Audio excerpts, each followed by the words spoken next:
I call this meeting of the Health, Finance, and Policy Committee to order. Today is Tuesday, April 28th, 2026. We have a quorum present. First, a reminder about our committee rules. Signs are not permitted in the committee room. Verbal outbursts, shouting, applause, or other disruptions are not allowed. Sitting or standing in the aisles is not permitted, and the State Patrol and House Security staff are present to ensure everyone's safety. If you leave the committee room, well, there are no tickets today, so if you leave the committee room, I hope you come back. Thank you for your attention and participation in this committee's work today. First order of business, could I have a motion, Representative Elkins, to approve the minutes from April 15th, 2026? Mr. Chair, I have read the minutes and move their approval. Any discussion? All those in favor say aye. Aye. Aye. Those opposed? Minutes from Wednesday, April 15th are approved.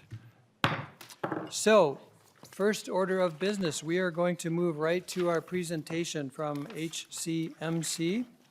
And our first presenter will be Jody Wentland, the County Administrator from Hennepin County.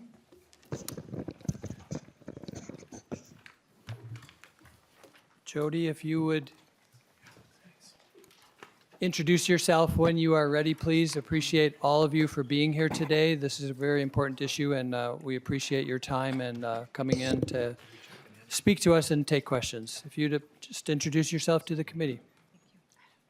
Chair Bierman, Chair Becker, members of the committee, thank you. My name is Jody Wentland, and I am the County Administrator for Hennepin County. Thank you for having us today to provide information to committee members on the financial status of Hennepin Healthcare and its flagship hospital. Excuse me, Jody, could you pull the mic a little closer? Thank you. And its flagship hospital, Hennepin County Medical Center. I also want to thank you for the broader conversation, including former Commissioner Malcolm in the committee to discuss her work, and to Representative Nadeau and Huot and Agbaje for their legislation in support of the hospital. As you know, Hennepin Healthcare is not a private or for-profit health system. What makes Hennepin Healthcare unique is that it is structured around need, access, and mission for Minnesotans.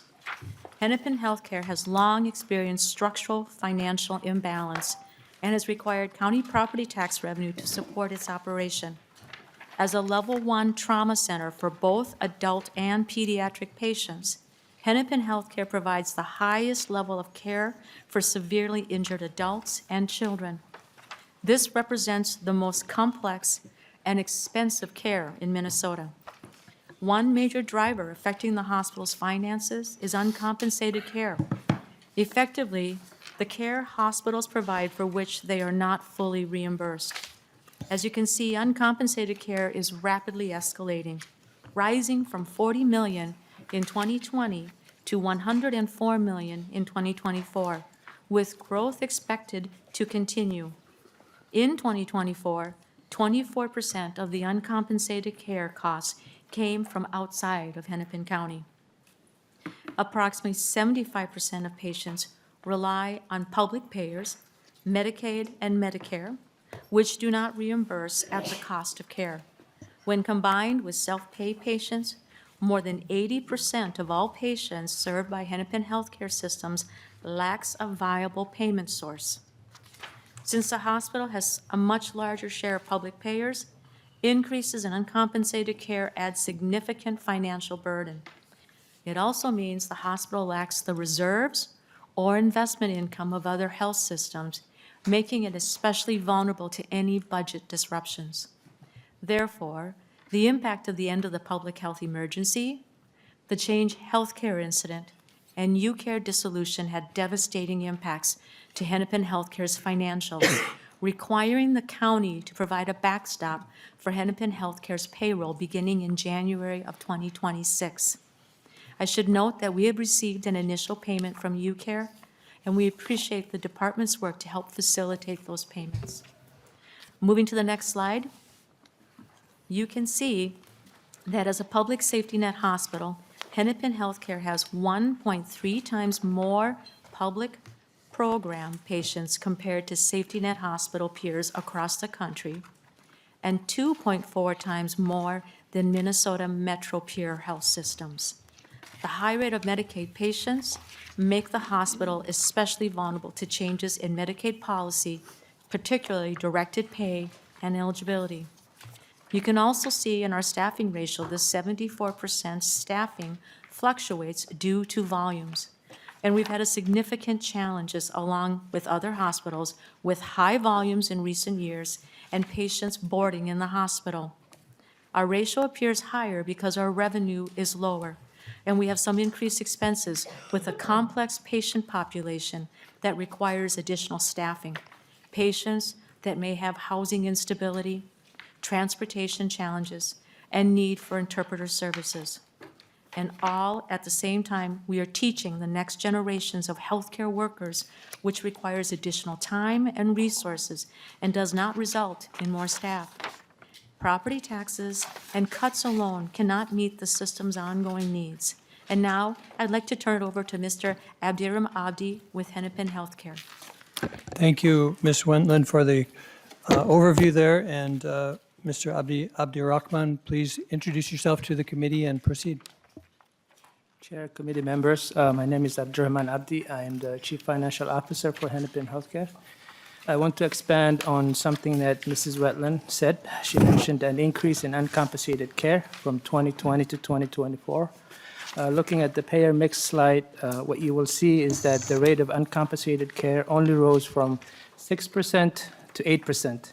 In that same period, yet that led to a $60 million annual increase in our uncompensated care costs for the system. That demonstrates how vulnerable our hospital is to even seemingly small disruption in terms of uncompensated care. We anticipate that this will worsen as H.R. 1 is fully implemented, given the Medicaid churn we expect from increased reauthorization and community engagement requirements. As you will see on the slide, managed care, Medicaid, in the gray represents our highest percentage of patients. So the change in directed payment for this population will further hurt the hospital finances. We'll walk through some of these assumptions and their impacts in the next slide. Next slide, please. This slide represents the increasing cost and decreasing revenue that the hospital faces now into the future. These are the best estimates we have of the impact of Medicaid changes on Hennepin Healthcare. There are projections developed using the Minnesota Hospital Association model and estimates from DHS. We applied Hennepin Healthcare changes as portion of Minnesota's Medicaid program to develop the estimates. The bottom three sections of the chart represent structural operating deficit we face, uncompensated care, needed equipment purchases, as well as inflationary pressures we face. We face this even without H.R. 1 reductions that we expect will start in 2027. Again, these are conservative estimates. Inflation for labor and medical supplies could exceed revenue growth by more than 2%. As Mrs. Wetland mentioned, our inflation increases have been typically around 5 to 8%, maybe even more for some supplies as much as 10%, while reimbursement only increases by 1 to 2% because we are a safety net health system that has 85% government reimbursement. These estimates are the most conservative estimates we could include in this slide for you to see. Equipment purchases to replace medical and IT equipment should be about $50 million annually for the hospital. This is pretty typical for the hospital size. A shortage of cash has also hammered our ability for the hospital to make those investments. The top two purple sections represent the impact of H.R. 1, directed payments, which is something that has been very essential for the hospital to have good financial performance, begin phasing out in 2028. But the impact on enrollment, which will begin right away in 2027, that would have a negative impact on us. The light purple represents the impact of anticipated Medicaid disenrollment, and the darker purple represents the loss in directed payments. With our Medicaid managed care patient population, the impact of the drop in rate from average commercial to Medicare would be pretty significant, which is what will happen with the directed payments phasing out in 2028. We anticipate that the impact grows through 2038 and totals about approximately $1.7 billion to our organization. As this reflects, HHS has operational challenges before the impacts of HR1, and the stability will provide time to plan strategically. Next slide. Hennepin Healthcare is continuously making operational changes to maximize productivity and focus on our core mission in order to be financially viable. HHS needs to continue the hard work of analyzing its services, coordinating with greater healthcare community to provide specialty care, primary care, and to continue to deliver care to patients. We appreciate the legislators' commitment to protecting healthcare access across Minnesota, and Hennepin Healthcare wants to be part of that work and conversation, but we must first stabilize ourselves. Hospitals are in constant change and continuous improvement. We do not sit still. This slide is a reflection of the ongoing efforts and accelerated work we have done. We'll be continuing in order to improve efficiency and effectiveness. The initiatives are shown in 4 main categories, from temporary cash mitigation efforts to help us with cash, as well as that were undertaken at the beginning of the year to immediately stabilize our cash flow, as well as ongoing revenue, accounts receivable, and containment efforts that we've engaged. New revenue now gives HHS the runway to implement items that will achieve those savings and revenue goals in an organized and strategic manner. It also gives the staff, the patients at HHS the needed security to recruit, retain, and plan so that the organization will be thriving in the future and continue to be a great place to learn medicine, to receive care, and to provide exceptional care without exception. With that, I will turn it over to Joe Matthews, County CFO. Thank you, Mr. Abdurrahman. Mr. Matthews, if you could introduce yourself and proceed. Thank you. My name is Joe Matthews. I'm the Chief Financial Officer for Hennepin County. The slide that you're seeing in front of you represents the investments that the county has made in the capital, the HHS capital since 2007. Since 1964, Hennepin County has owned the campus at HHS. That includes the underlying land and the buildings that make up the campus, and we've been investing in those capital needs. As you can see, since 2007, the amount of those needs has varied over time, but in recent years is especially starting to increase. For those that are not familiar with the campus, it covers more than 4 million square feet of functional space. It covers about 8 city blocks, and it requires significant ongoing repairs to mechanical, electrical, and building systems, including about 25 to 30 million, which is budgeted each year just to maintain the assets and preserve them and keep them functioning. Much of the campus is aging. Some of the buildings are over 100 years old. Many of them are at least 50 years old.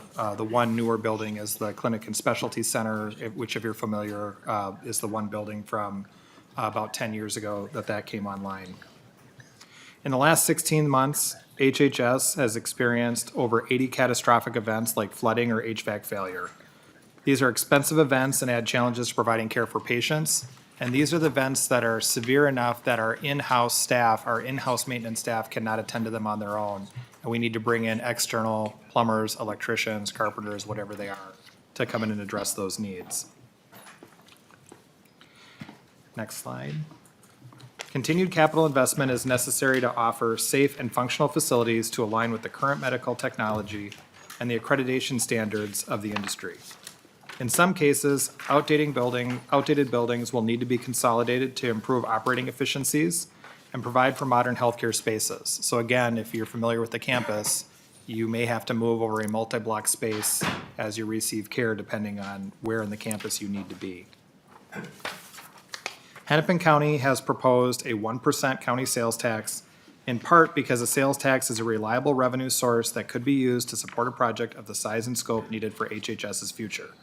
Sufficient sales tax revenue would allow the Hennepin County to address the ongoing operating needs of the hospital and issue sufficient debt to maintain and upgrade the aging infrastructure to support them now and into the future. And I'll turn it over to Dr. Scott. Thank you, Mr. Matthews. And yes, we'll have Mr. Nate Scott, Dr. Scott, next. If you could introduce yourself for the record and proceed. Yes, thank you, Chair. My name is Dr. Nate Scott. I'm the Vice President of Hospital Acute Care Service Line and a practicing emergency physician at Hennepin Healthcare. Thank you. I'm going to talk for a little bit about some of the critical clinical services that we provide at the hospital, as well as some workforce impacts that we're seeing. At Hennepin Healthcare, we're leaders in trauma care and serve as Minnesota's first and busiest Level 1 trauma center, seeing both adult and pediatric patients in that capacity. We're also an American Burn Association verified burn center and provide 24/7 emergency hyperbaric medicine services. Patients that come to us come from every corner of our state, including tribal nations, and last year patients from Michigan, Illinois, Wisconsin, Iowa, and both North and South Dakota. This is because adults and children with complex wounds or burns oftentimes require the multi-specialty care that HCMC offers and is otherwise unavailable in much of the upper Midwest. We have expertise, technology, commitment to care for those patients with trauma, burn, and hyperbaric medicine cases, as well as some other areas where we offer highly specialized and needed services such as renal transplant care or ECMO services. If we were no longer able to continue serving Minnesotans and others in this capacity, this would have a significant ripple effect on other health systems across the state and region. Our health systems would be severely challenged to absorb the volume of patients that we currently care for, may not have the specialty programs to do it, and would almost certainly see their payer mix shift towards payers with lower reimbursement rates as well. A few numbers. Last year, 109 facilities outside of Hennepin County transferred patients to us. Over 2,100 patients were transferred in total to HCMC. Over 1,500 patients for our core specialty service, including trauma, burn, hyperbaric medicine, renal transplant, ECMO, stroke, and pediatric care were transferred in that capacity. And in total, about 40% of all transferred patients come from outside of Hennepin County, and about 30% of all patients receiving care at HHS reside outside of Hennepin County. So when we lose capacity, the entire system absorbs that strain, both rural and urban alike. Now, a little bit about the workforce impacts. We are seeking a long-term and durable funding solution to retain and continue recruiting the highly skilled workforce to provide the high-quality care that I just described. While we have a highly skilled workforce across a number of professions across the organization, I'm going to focus primarily on physicians and advanced practice providers for the purpose of this discussion. In 2026, we've already begun to see providers resign at a significantly higher rate than previous years at the organization. This is concerning for many reasons, especially because to maintain our trauma certification status and availability of needed resources, we have to be able to provide immediate access to some highly specialized care providers, folks such as trauma surgeons, neurosurgeons, orthopedics, ophthalmology, interventional radiology, and others as well. These are highly trained clinicians, and recruitment in these areas is difficult. It can often take years to find the right people and to replace someone when they leave. And if we lose even one or two essential clinicians, in certain areas, we're not simply short-staffed. We would immediately be challenged to ensure appropriate staff are on call and available to respond, meet accreditation requirements for our Level 1 trauma status and other programs. Recruitment is also a challenge. At a teaching hospital, we train physicians from across the country, and residency and fellowship positions are contractually binding. When trainees match to a program, that's typically for a period of 3 to 7 years at a crucial time in their life when they're typically carrying debt and are often uprooting themselves and their families to relocate somewhere. And if there's uncertainty about our stability, applicants will choose other programs to where to go. A single-week recruitment cycle affects our workforce pipeline for nearly a decade.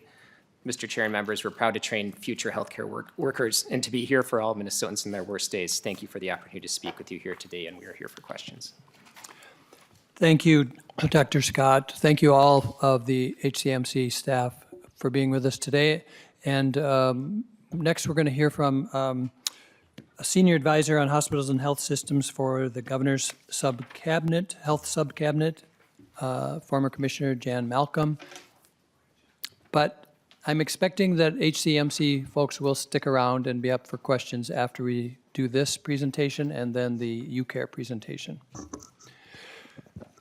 Good to see you, Ms. Malcolm. Thanks you for being here. Appreciate it. And well, the floor is yours if you would introduce yourself. Thank you. Good afternoon. Thank you so much, Chair Bierman, Chair Backer, and members of the committee. It's an honor to be with you today. As you've heard, I was asked by Governor Walz to come and join the team of people who are working hard on a whole raft of health policy issues this session and beyond. But my charge is specifically to help advise and help fact-find and help convene conversations about Hennepin County Medical Center in specific, but also about the broader healthcare ecosystem in our state, and whether some of the trends that you've just heard about in quite clear detail from the Hennepin staff are also beginning to affect other hospitals around the state. So my charge is really specific to Hennepin and the broader hospital system situation in our state, the current status, and what is projected for the future. So I will just amplify and second really what you've just heard from the Hennepin staff in terms of the severity of the issues and the urgency of them. I think they did a very good job of explaining where the trends are coming from and how they are being accelerated in recent years by some special causes, special events, like the UCare closure and the Change Healthcare experience, which are hopefully non-recurring and remediable to some extent.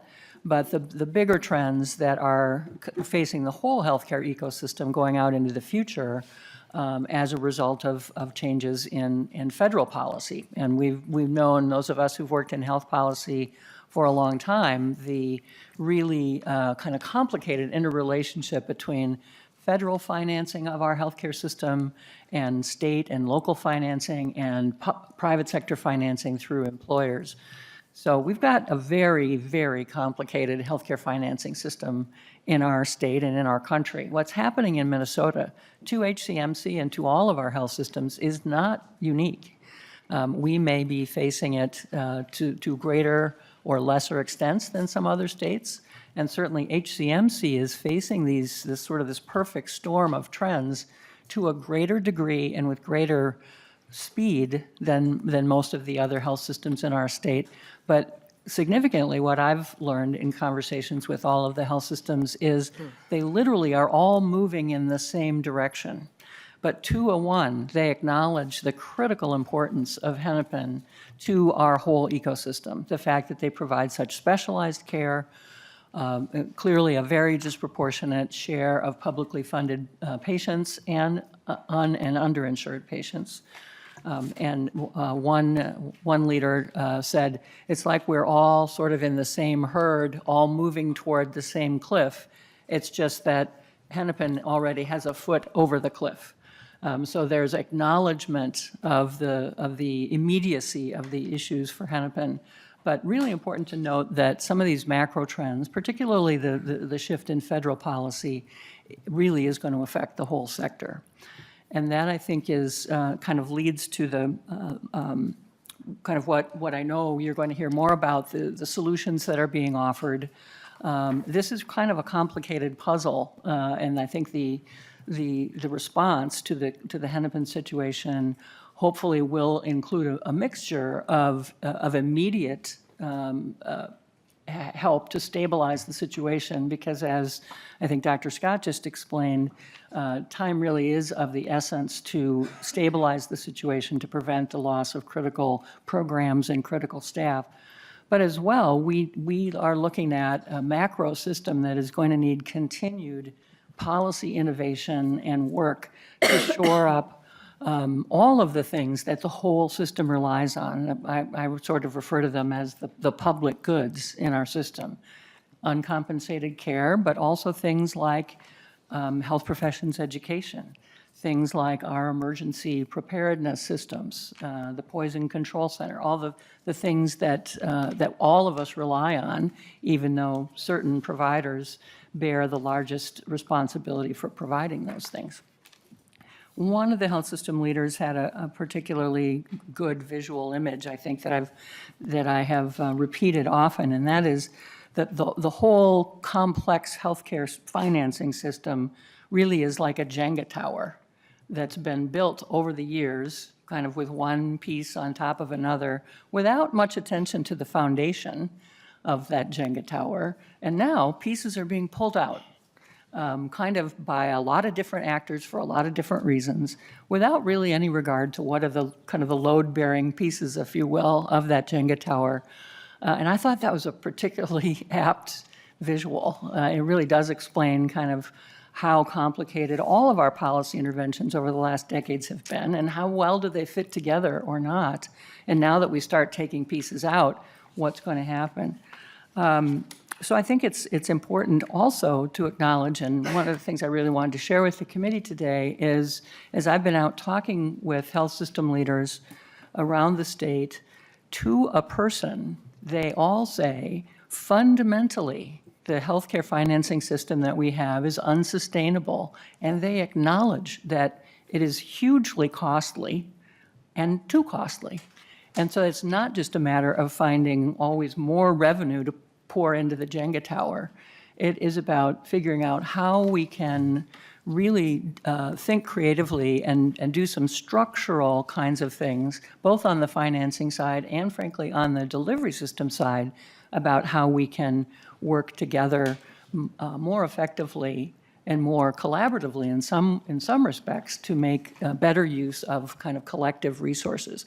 So what I conclude from that is really the need for a multi-part solution of immediate relief, as well as some potentially short-term, broader relief, broader than just Hennepin County, but that then leads to the need for a really deeply engaged process to draw the best ideas out of our health system leaders, our health plan leaders, our other stakeholders to the system, providers themselves, to figure out how we're going to continue to reform the system for the long run. Because this is not a problem that can be solved one institution at a time. We have to tackle the underfunding of public programs, and that's going to require federal as well as state intervention. But I really have been struck by the candor and the clarity that our health system leaders are bringing to this moment, where they're saying we cannot advocate for just a continuation of the status quo with more revenue. We need to think big and think boldly about new models. And I think that's a real opportunity. But in order to get to that opportunity, we do need to have some stability in the immediate challenges for the next few years. And so happy to answer any questions, Mr. Chair, that you or Chair Backer or members might have about my role or what I'm doing. I'm certainly not in a position to speak for anybody at this point in time other than my own kind of opinions, but I appreciate the opportunity to just give you a little report on what I'm hearing. Well, we're glad to have you with us today. I appreciate your willingness to come back and to engage again on the healthcare issues in Minnesota. You have more depth and experience than anyone else I could name in the state. So really appreciate your perspectives today and in the future. If you can stay a little bit, that'd be great. I know you have to leave at some point, but if there are questions, we'll bring you up first when we come back. Thank you so much. All right, we are going to do all the questions at the end. We're going to hear from the update on the UCare next, and the first presenter for that will be Deputy Commissioner Julia Dreyer, please. Okay. Okay, and Ms. Backstrom can move up as well.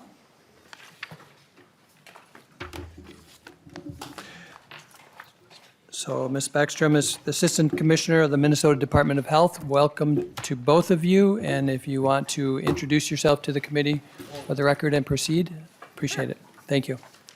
Yes, good afternoon, chairs, members of the committee. For the record, my name is Julia Dreyer, and I'm the Deputy Commissioner of Insurance at the Department of Commerce, and also joined here by my colleague from the Department of Health, Assistant Commissioner Carol Backstrom. So we're here to provide some additional background on what contributed to UCare's impending rehabilitation and liquidation, and to provide an update on the current rehabilitation plan.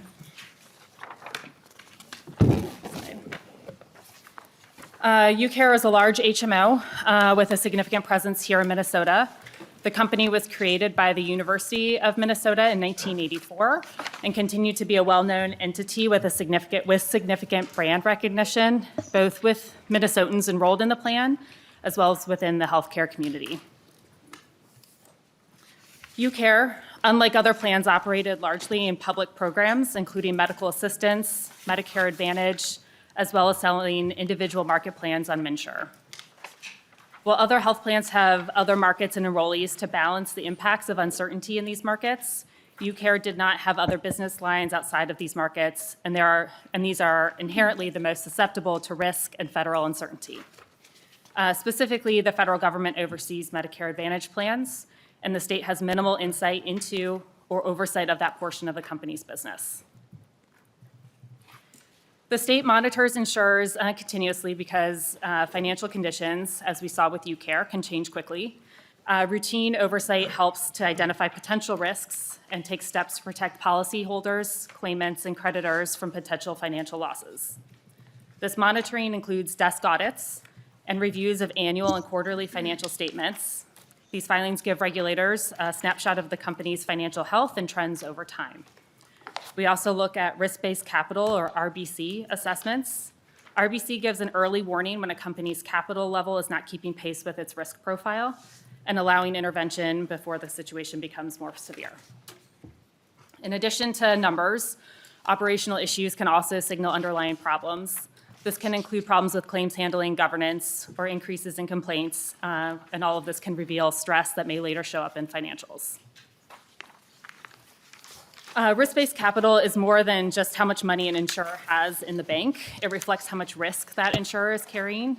So for health plans, that includes the size and the health profile of the populations they cover, how likely claims are to come in, and how risky their investments are. It also gives regulators, serves as an early warning system. So when an insurer's RBC drops below certain thresholds, the law requires specific actions. So these range from the company filing a capital improvement plan at 200% RBC, all the way down to mandatory rehabilitation or liquidation at 70%, unless there is clear evidence that things will bounce back quickly. This framework helps the state determine that insurers stay financially sound so consumers' medical claims can continue to be paid.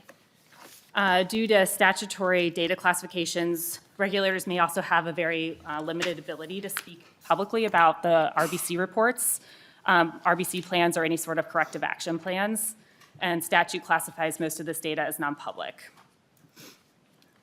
Looking at the timeline, health plans frequently carry high reserves because medical claims are unpredictable and can spike quickly. These reserves act as a financial buffer and help to ensure that the company can pay claims promptly and absorb any volatility in the market. So a couple years before the event that we're dealing with now, UCare was well-positioned and had close to $1 billion in reserves. By spring of 2025, UCare had notified the state about potential financial issues due to growth in their Medicare Advantage markets, higher than anticipated utilization across all lines of business, and low Medicaid reimbursement rates. I'll note that the department reviews UCare and other health plans' financial information closely, and we're aware that that companies with a heavy reliance on government program revenue streams were particularly vulnerable due to trends in the Medicare and Medicaid markets. And any company in this position would have received additional questions from the department and been required to submit additional data. Additionally, any company that had sharp dips in capital and surplus also would have been subject to additional scrutiny. UCare was forthcoming about their financial situation throughout the process, and by mid-August, the company had notified the Department of Health and Commerce that it was anticipating liquidity problems significant enough that it could not continue operating without being acquired. Given the seriousness of these concerns, UCare agreed in late September to be placed under administrative supervision. This is a tool that allowed Commerce and MDH to oversee operations more closely, require additional reporting, and intervene earlier to protect enrollees and creditors. By mid-October, UCare's own cash flow projections show that if it continued operating past year end, it would be out of cash and be unable to pay its debt past late January. So to address this deteriorating financial position, UCare managed to reach an agreement on November 17th with Medica for the purchase of certain contracts and assets. So this was an effort aimed at ensuring continuity of coverage and stabilizing the market as UCare exited operations. The state also filed a petition with the court to allow the state to place UCare into what we call rehabilitation with an intent to eventually liquidate the company. Next slide. At this point, there were two key components of the work. First, we needed to transition most of UCare's business to Medica. So starting January 1st, Medica assumed responsibility for any 2026 claims for remaining UCare members. Second, we needed to move the remaining part of UCare's business, namely any unpaid 2025 claims, into rehabilitation, again, with the intent to move the company into liquidation once Medica no longer needed those transition services. The rehabilitation and liquidation process is outlined in statute, and it's prescriptive in what we are required to do at the state level. Additionally, would note that this is a court-supervised process, meaning we, as the state, had to go to court to begin the process. We needed permission from the court to both begin, as well as how to manage the process, and we are required to provide updates to the court along the way. Statute also requires the state to appoint a special deputy to oversee this work. The state has contracted with Exam Resources, a firm that has handled the liquidation of several other high-profile health insurance companies. Now I'll turn it over to Assistant Commissioner Backstrom to talk more about the rehabilitation process. Thank you, Commissioner Dreyer. Please introduce yourself and proceed with your testimony, Ms. Backstrom. Good afternoon, Mr. Chair and members. My name is Carol Backstrom. I'm the Assistant Commissioner for the Health Systems Bureau at the Minnesota Department of Health. I'm going to talk a little bit about the objectives of the rehabilitation. And first, let me just say that it provides for these transition services to Medica. The rehab plan is also intended to coordinate with the Life and Health Guarantee Association, which will account for the individual and family plan claims. The objectives also include maximizing the frequency, timing, and amount for payments of claims, including to providers, establishing a fair claims process for creditors consistent with statute, and of course, we're preparing for ultimate liquidation through the rehab plan. Next slide. Right here, I'm just going to give you a snapshot of the finances as of December 31st, 2025. At the end of the year, UCare was valued with assets just under $2 billion. That includes cash and invested assets of $624 million, receivables of about $558 million, and other assets totaling about $8.3 million. Liabilities, on the other hand, are estimated to be just under $1.1 billion. And that includes the $908 million in the amount of provider and enrollee claims. These estimates would leave, in theory, if the estimates prove true, about $95 million in equity or surplus, if you want to think about it that way. We expect that receivables will be collected through 2028, so this is a multi-year process. Key components of the approved rehabilitation plan, which was approved on April 10th of 2026, so just about a month ago, just last month. The first component, of course, is to maximize and convert assets to cash.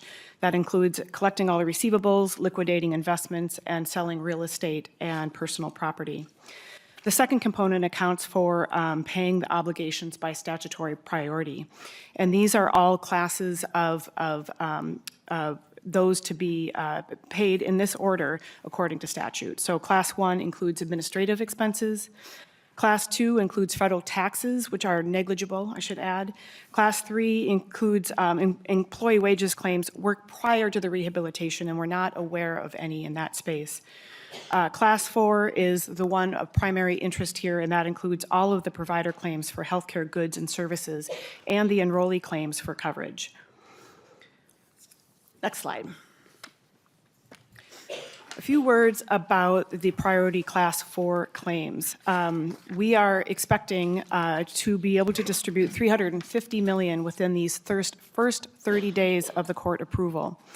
Let me just really emphasize the fact that the distribution is being paid equally. In other words, all providers are being treated equally based on when the claim was adjudicated. In other words, first in, first out.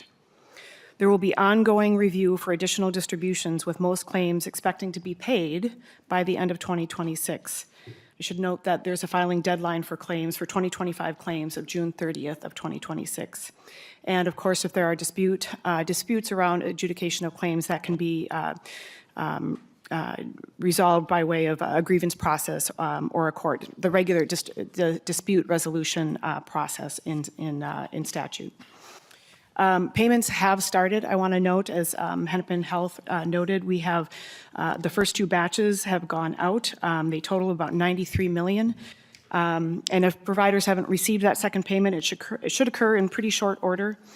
And a third batch totaling about $70 million are being processed as we speak and should go out this Thursday. Next slide. The rehab also provides for coordination and oversight, including, as I've mentioned, working with the Guarantee Association for those individual and family plan claims, providing again for those transition administration services to Medica, for Medica. We do have a Class 4 representative committee, which is comprised of the 5 largest claim holders in priority Class 4. That includes Fairview Health Services, Allina Health System, Hennepin Health, Mayo Clinic, and Centricare. And of course, we do have a website through the rehabilitator, and there are regular updates that are posted then. And just in terms of next steps, we continue to liquidate assets and receive collections and receivables.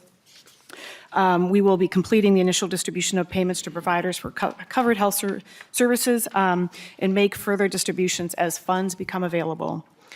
We are prioritizing ongoing stakeholder communication. We're willing to work with providers to help troubleshoot if payments are delayed for any reason, but we really want to make sure that the payments are freed up and ready to go out the door. We will be finishing transition services for Medica and, of course, preparing for eventual liquidation. That's the end of my comments. Thank you. Thank you, Commissioner Backstrom, for the comments and being with us today, and for all of you at the departments. If you could hang around, we're going to have some more another presenter, and then we're going to go to member questions.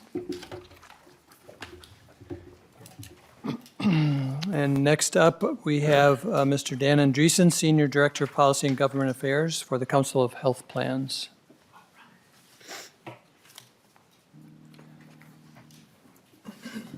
Good afternoon, Mr. Andreessen. If you can introduce yourself for the record and proceed. Mr. Chair, members of the committee, Dan Andreessen with the Minnesota Council of Health Plans. As we've seen over the past few months, the closure of UCare has had significant impact on the hundreds of thousands of Minnesotans who've had coverage through UCare, as well as financial impacts to providers. Health plans have been strong collaborators in supporting providers through various challenges, including most recently support for the directed payment program to help increase reimbursement rates for hospitals. The concerns about 2025 payments from UCare are not just from HCMC, but other hospitals and providers as well. Ultimately, claims will be paid either through reconciliation of UCare's finances or as assessment through Minnesota's Life and Health Insurance Guarantee Association. The council does not have a line of sight into the current state of UCare's finances, but I do want to point out a couple things that payment delays that may happen because there are 2 sets of funds UCare will not receive until later this year. The first is a result of state budget withholds and payment delays to health plans who serve as the MCOs in the managed care program. In total, budget shifts and delays were most recently forecast to be $1.5 billion in 2025. Within this number are funds related to performance withholds owed to UCare. Statute requires performance withholds be paid no sooner than July of the following year if performance targets in the contract are met. We don't know how much of that was withheld from UCare, but performance metrics for the entire MA program in 2025 totaled $651 million. At the time of UCare's closing, 27% of the MA program was enrolled in UCare. The second area of funds is the payment from the state's reinsurance program. Plans paid claims throughout 2025 and then receive reimbursement from the program in August once those claims are audited. We won't know the total amount owed to UCare until the final report from Wakely comes out in June, but it will be significant. UCare received $72 million in reinsurance payments last year. Now, this disruption and delay is detrimental, and as we look ahead, the state should do everything they can to avoid losing another insurance carrier. But to look ahead, there needs to be an evaluation of how we got here. Growing healthcare costs and a surge in utilization brought new financial pressure onto UCare and other health plans, especially in the Medicaid program. Plans operating in managed care pay medical and drug claims, so the the amount of money that we're paying to HCMC and other providers who are providing care to Medicaid enrollees come from the funds that we receive through monthly capitation payments from the state. Throughout 2024 and into 2025, the state capitation payment rate proved to be not sufficient to cover the growing cost of care, including the additional cost of new services such as GLP-1 drugs. As a result, plans lost a total of $571 million in 2025 and had losses again in 2024, but also had losses again in 2025. The financial losses forced UCare to draw hundreds of millions of dollars out of their reserves and continue to make payments to providers. When underpayment continues month after month, reserves decline rapidly. Reserves are designed to absorb short-term volatility, not to handle long-term sustained structural losses. Other MCOs face the same financial challenges even though they remain in business. Plans independently met with regulators on numerous occasions over the last year and a half to express concerns over rates being insufficient to cover costs. A rate adjustment was ultimately made in mid-year 2025, but this was done too late in order for UCare to stabilize their operations. To avoid another closure, the state must build a more sustainable Medicaid program by partnering closely with MCOs to ensure rates reflect real medical cost trends, risk is appropriately shared, and health plans have the financial capacity to remain stable through economic and utilization shifts. It's not possible to go into all the reasons for UCare's closure at today's hearings, but we suggest the legislature further explore the reason for UCare's closure so we can avoid this happening in the future. When payer systems fail because costs are not being covered, these costs do not disappear. They shift back to hospitals, shift over to remaining health plans in the market, and ultimately are paid by patients and taxpayers. Minnesota's nonprofit plans want to be part of the solution in continuing access to needed care for Minnesotans while supporting the financial viability of hospitals and health plans alike. Thank you. Thank you, Mr. Andreessen, for your comments today. Members, now we'll move to questions for the presenters who have been up so far. And we'll start a list up here for questions. We do have Rep. Carroll is on the list first. And who would you like to ask a question of? Commissioner Malcolm. Commissioner Malcolm, thank you.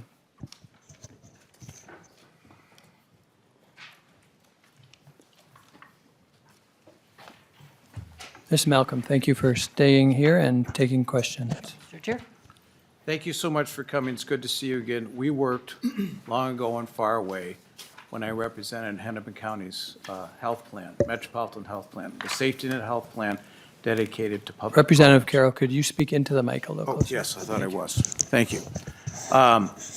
So anyway, it's good to see you again. And my main question is, and I probably know the answer, is there a number one thing we can do right now at the legislature to help HCMC? Ms. Malcolm. Mr. Chair, Representative Carroll, thank you. We're probably a couple of the only people that remember the Metropolitan Health Plan days. Yes, I think it's, I know you have multiple proposals in front of the legislature now to deal with some immediate issues at Hennepin, and I do personally, again, hope that I've been very impressed by the bipartisan support and awareness of the importance of this issue, and I very much hope that some immediate responsiveness to the situation will be possible this session. There are a number of mechanisms that are being discussed, from the sales tax proposal that you heard of from Hennepin County to general fund proposals, and so I think there are a number of good ideas to choose from. But again, I just want to reinforce the ongoing nature of the challenges and the need for some bigger systemic solutions over the longer term. Thank you, Ms. Malcolm. Thank you, Follow-up? Yes, thank you. I just appreciate that comment. I think it is going to take that kind of approach, but thank you for being here. Chair Liebling. Yeah, thank you, Mr. Chair. And my questions are really for Hennepin Health, if we could. Thank Okay. you, Commissioner.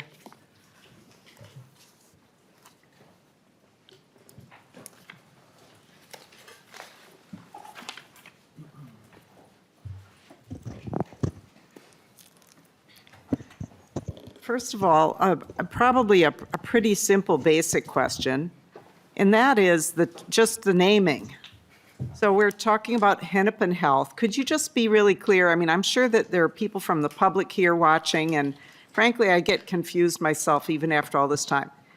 Like, because we have different entities that kind of share the same name. Could you just be really clear? The hospital we're talking about, what are we that we call Hennepin County Medical Center? Like, is the Hennepin Health is the term you're using? Could you just explain who is who in all this? Dr. Scott, would you like to go first? Yeah, I'd be happy to. Thank Thank you. you, Representative.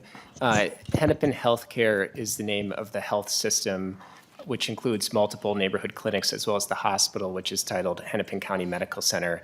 Hennepin Health is a department within Hennepin County that is the county managed care plan. And so are distinct entities, but the confusion, the naming does occur from time to time.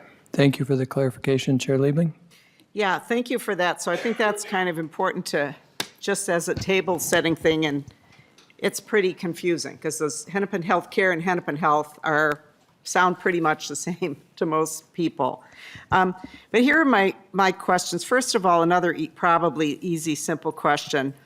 In the presentation, you were talking about people who come from out of state to use the hospital services, and I'm wondering how those people are paid for.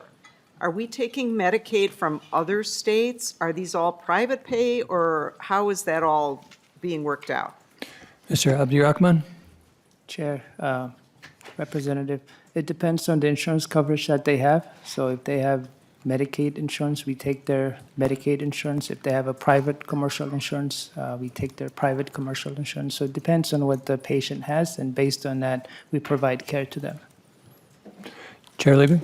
Yeah, thank you for that. So, well, that's interesting. So you pretty much take whoever needs the service, and then whatever their payment source is, that's the payment you get. And I'm wondering, are some of those people without a payment source as well?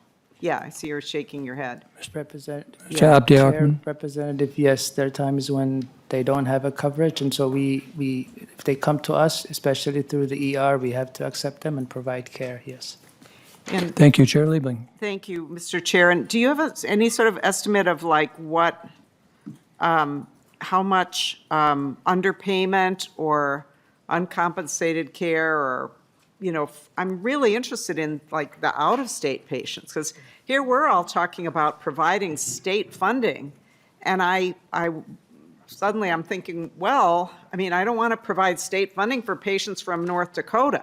So maybe if you don't have it right now, maybe you can provide us with some more detail on that piece of it. Comments, Mr. Abdirahman?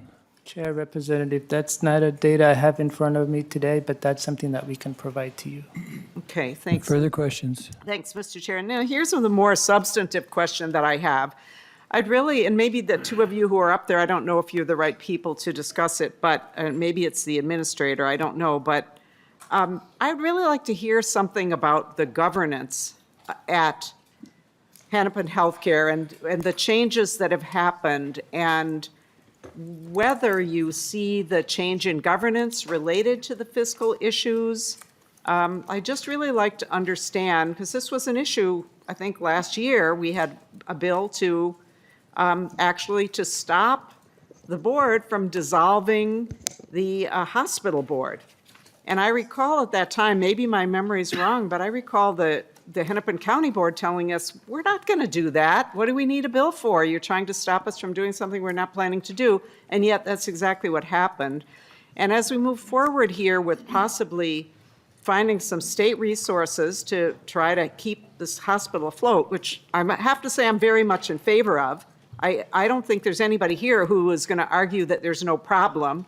There's certainly a problem. The hospital certainly needs something. But I want to understand the governance piece and how you see that playing into all of this. Ms. Wentland has rejoined us, so if you would proceed. Chair, Representative. So in regards to the governance of Hennepin Healthcare Systems, I just want to be really clear. The Hennepin County Board of Commissioners have been quite clear and reaffirmed last week. They have no intention of remaining in any long-term role as the HHS governing board. What occurred last summer is the Hennepin County Board of Commissioners learned from hospital leadership that the hospital was, at that point in time, near closure by the end of December of 2025. The board took decisive action to become further involved, in addition to additional property tax dollars, providing infusions to help support the hospital, need to get closer involved to address the financial needs, and give the hospital a chance to look at a solution to allow the hospital to stay in a long-term position. As part of that process, in December of 2025, the Hennepin County Board of Commissioners also passed a board resolution directing me as the county administrator to begin the process of evaluating a longer-term governance model where they would step out of that role and bring in a permanent HHS governing board. Key issues that they wanted addressed in that was how to assure transparency, so that there was awareness. It was a surprise to the board to hear last July around the hospital's finances. So building stronger transparency, connect alignment with workforce, with the community, with county. And so the work has been underway in looking at that. Last week, we had a midpoint briefing with the Hennepin County Board of Commissioners to provide them an update of the work. The work has included also researching other public safety net hospitals across the country and looking at their governance model and how can we learn from their governance model to help guide the county board. The intention for the county board and the work plan that was presented to last week includes, by the end of this year, the beginning of the recruitment of the permanent HHS board. Thank you, Ms. Wetland. And further questions? Yeah, thank you, Mr. Chair, and this will be my last one. Okay. I know other members probably Thank have you. questions, but, so thank you for that. So I gather from that if we did something here as a fiscal rescue package, that the board, the Hennepin County Board, would not object to our requiring something around governance to change that. I take that. But I just want to comment, though, on something that you said, that the board, I think you said that last summer, the board was surprised to learn about the fiscal condition of the hospital. And I thought that Commissioner Fernando was on the board. And so I'm kind of surprised to hear that there was a surprise. I thought she was there overviewing, looking at what was going on all the time. And you don't have to answer that, but I just, can't help mentioning that because I kind of feel like there has been a lack of transparency, and I'm not exactly sure. I can't see through the lack of transparency. I'll just say that. Thank you, Mr. Chair. Thank you. And we have 3 more people on the list for questions, and then we're going to move to the bill presenters briefly of the bills they have, and then we'll have continuing questions after that. But the next question is from Representative Elkins. Thank you, Mr. Chair. I have 2 questions. One is for Ms. Malcolm, if she can. Ms. Malcolm, Commissioner Malcolm is still here. Commissioner Malcolm, Senior Advisor, which do you prefer? Yeah. Whatever is most convenient, Mr. Chair. Thank you. Please proceed with your question. Thank you, Mr. Chair. So we're going to be, hearing informationally 3 different proposals in front of us right now. And Ms. Clarquist has drafted a 4th for me that's being vetted by the Department of Health right now. But 2 of the 3 that are before us, 3 of the 4, when we throw mine in as well, involve some use of general fund money. Are you hearing anything from the governor who appointed you that would lead you to believe that that general fund money is off the table in terms of the array of options that should be available to the legislature? Mr. Chair and Commissioner. Representative, I really can't speak for the governor at this point in time.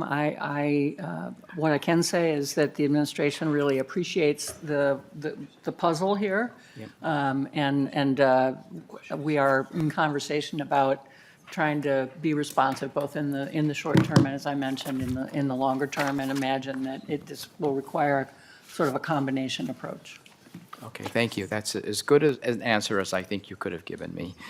Representative Elkins, second. Thank you, Mr. Chair. So the other question would probably be for either the Department of Health or the Department of Commerce. So we had a lot of discussion about the UCare unwinding process, but I didn't hear if anybody can provide a better estimate of, what percentage of the UCare revenues that Hennepin is owed they'll ultimately get, and when will they have it all. And I think the answer I'm hearing is that they'll eventually get just about all of it, but when, if anybody can answer that. Mr. Abdur-Rahman has returned. He may have the answer to that.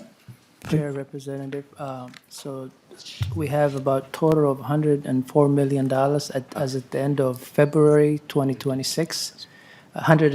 We can't hear you. $107 million total charges is how much we have outstanding with UCare. We expect about. Yeah, we're having One- trouble hearing you, I'm sorry. 107 million, did you say? $107 million total charges is what we expect to receive from UCare, but I would say that's total charges, so net revenue expected from UCare is $44 million.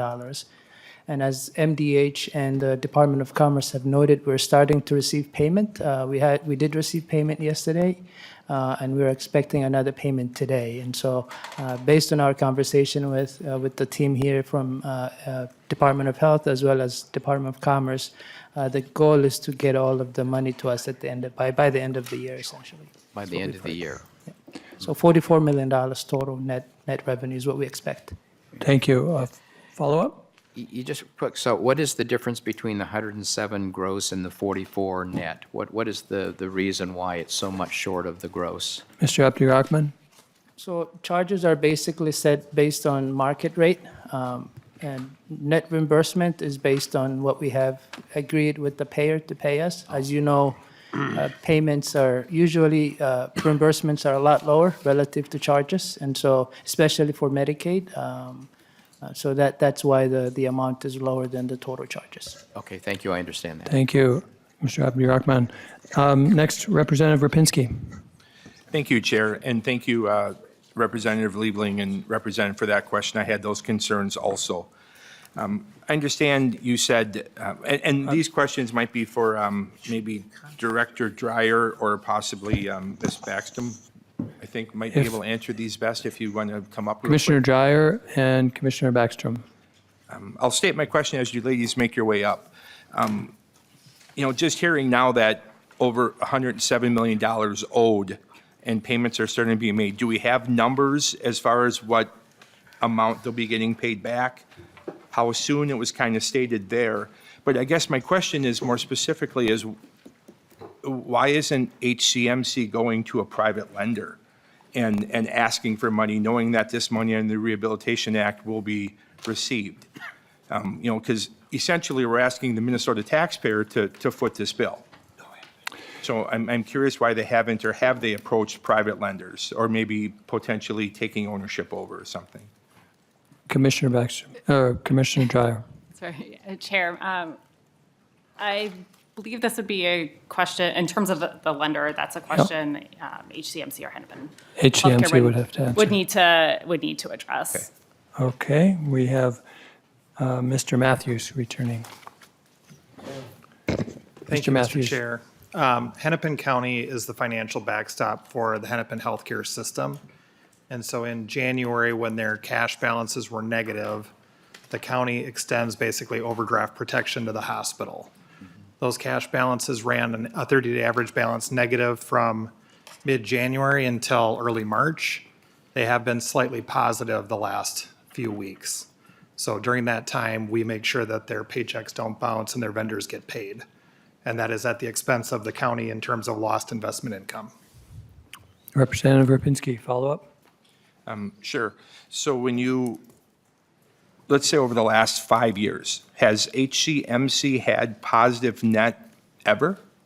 I mean, have they been in the black? Because it looks to me as if there's a period of years here that possibly it hasn't been run correctly. Mr. Matthews. Thank you. Mr. Chair, I want to clarify. So you're asking about the net income. Sorry, I was answering the question about the actual cash position. The net income, I'll defer to Mr. Abdi. They have not had a positive net income several of the last few years, but I'll defer to him to the specifics.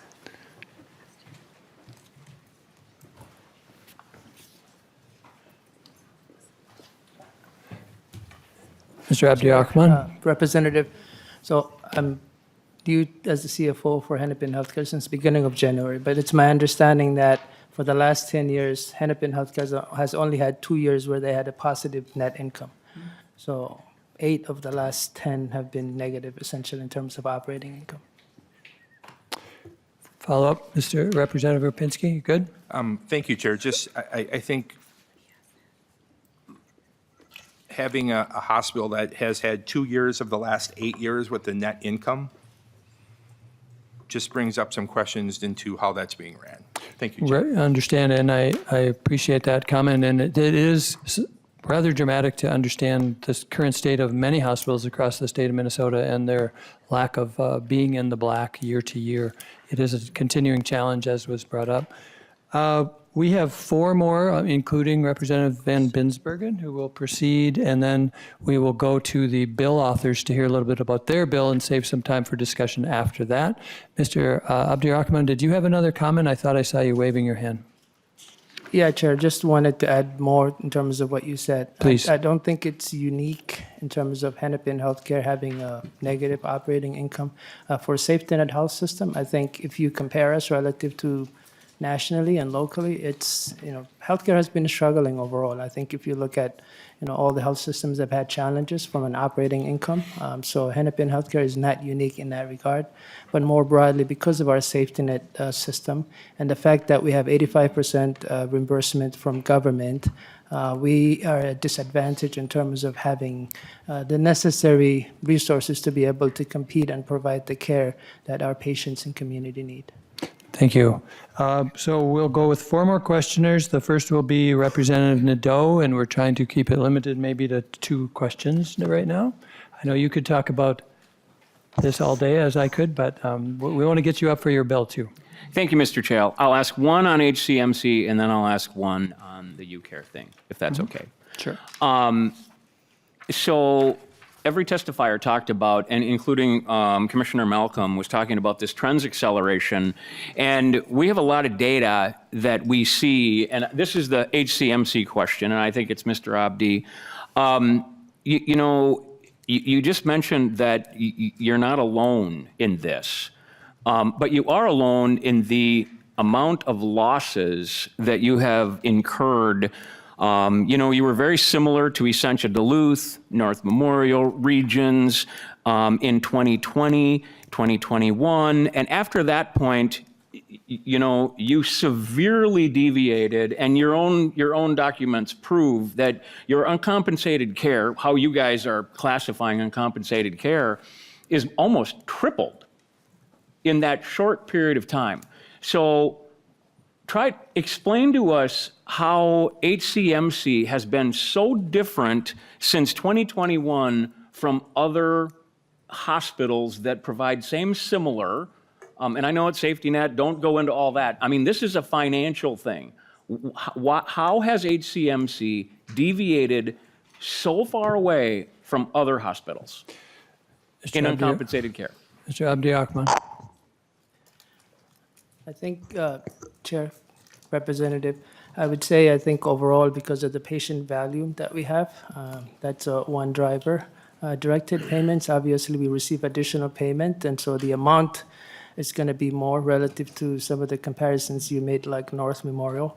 But I would say overall we've seen the mix of patients go up relative to our market, and that's why we see the uncompensated care go up significantly for Hennepin Healthcare. We've seen charity care go up, we've seen bad debt go up, and so that's the number that we have presented to you and the committee here. I'm going to use my second question to follow up on this one. Very good. So, and thank you, but, as you know, Hennepin, more than any other hospital, we have our own DPP, we have IGTs, we've got dish payments, we've got 6 or 7 supplemental payments. These have all been designed by this legislature and funded so that it could compensate. It was designed to offset those higher Medicaid, that higher Medicaid population. So you are already receiving significantly higher reimbursement rates for this population. With that in place, how can we understand that massive deviation? Mr. Abdirahman. Chair, Representative, I think about 1/3 of the additional payments that we receive in directed payments are really related to people who have managed care Medicaid. The vast majority of people from Medicaid perspective, we do not receive the directed payments. It's about a third of our overall population. The other thing that's really important to note that has happened over the last 2 years is the fact that the public health emergency ended, and we had significant number of people lose eligibility as a result of that. And so when you lose eligibility, what happens is you don't automatically go into a managed care organization. What happens is you become fee-for-service for a couple of months, at least 60 days, before you get moved into a managed care organization. And so we have lost revenue as a result of that, upwards of $60 million that we've lost through directed payment because people have lost eligibility and then had to regain eligibility through that process. It takes some time for them to move into a managed care, and for those months, we have not received payments for those for the directed payments. Hopefully, that answers the question related to the lack of payment that we're receiving for that population. Representative, you got more? I know you do. I bet he does. I know you do, but we want to get you up there. Mr. Chair. That was two. Representative Schumacher. Thank you, Mr. Chair, and I was hoping that Representative Nadeau would get on this because he was close to what I was going to ask as well, and then I wouldn't have to ask a question.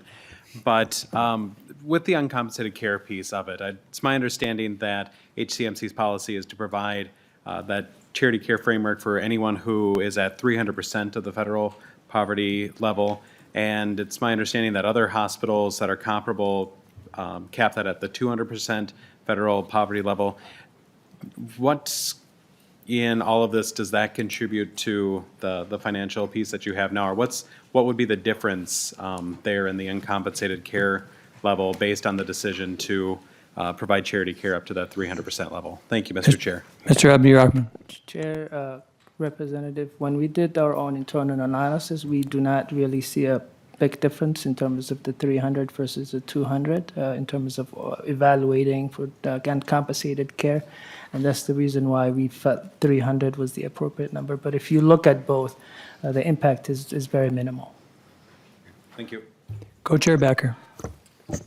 Yeah, thank you. And I don't know if this question is for Ms. Wetland or Mr. Matthews, but one of the things is when you look at your part-time nursing staff ratio, it seems to be 3 to 5 times higher than other trauma one hospitals like North and Regions.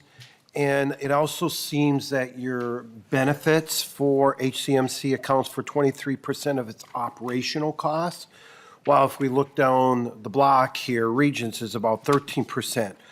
How is this staffing model a responsible use of labor and fund? I don't know who would be the best to answer that. It seems to be a little bit sided one way. Mr. Abdi-Rahman. Nate here, I think Nate probably has a better answer than I do as far as the clinical staffing, if you have. I can talk about the benefits, Chair and Representative. I think Please. when you look at ratios, simply because Hennepin Healthcare competes with every other health system in terms of ratios, both staffing, from a clinical perspective, but because our revenue is a lot lower, when you take revenue as a percentage of like salary and benefits as a percentage of our revenue, the ratios tend to be higher relative to when you do comparisons. So I would say when we have done our own analysis in terms of our benefit package, it's either similar or actually lower than what the marketplace offers for healthcare or for healthcare organization and for healthcare staff. Dr. Scott, anything to add? I would just add for a detailed discussion that we'd probably need some additional staff members here that have more information and context regarding staffing ratios. I would say that we operate in a similar way, very generally speaking, to other hospitals in terms of staffing that we provide. And just some other context is, I'll probably just leave it at that. We'd need to get back to you on some of that. Maybe stay put, and we'll go to the last questioner, Yeah, just Representative. one follow-up comment, Co-Chair. In regards with that, and that's why I mentioned, and I would love to have it because I'm as strong a supporter of HCMC as anybody else, but when you look at the operational costs is not revenue, it's operational costs. 23% of that is concerning when Regis is 13. I'd like to learn more because I want you guys to be as successful as anybody else, but that's a quarter of operational costs seems high, so thank you. Sure. Representative Van Bensbergen. Thank you, Mr. Chair. I'd just like to know, who is the CEO of Hennepin Health Care? Dr. Scott. Yeah, so the CEO of Hennepin Health Care is Dr. John Cumming. And is that person here today? Dr. Cummings is not here today, but he was up at the Capitol a few days ago, and he took over a short time ago, correct? Like we within Yes, days been or a while. weeks? About 2 weeks. 2 weeks ago, yes. So, Proceed. thank you, Mr. Chair. So will we be given an opportunity to visit with him? If we could get another informational hearing, I'd love to. It would just seem to me that it would be prudent for our group to have an opportunity to visit. We're talking about some major costs to the state, Indeed. and to have some discussion with the CEO of the operation would seem to make a lot of common sense to me. Thank you. Thank you. I think we are going to move to our presenters of the bills now. If we could have Representative Agbaje, Vice Chair Nadeau, and Representative Huot move to the front, and we will give you each time to do a summary of your bill. And if you can hold it to, we're not doing full bill presentations here. We don't have time for that, but we want to get a sense of what is in your bill. And if you can do it in 2 or 3 minutes, that would give us time for further discussion and questions.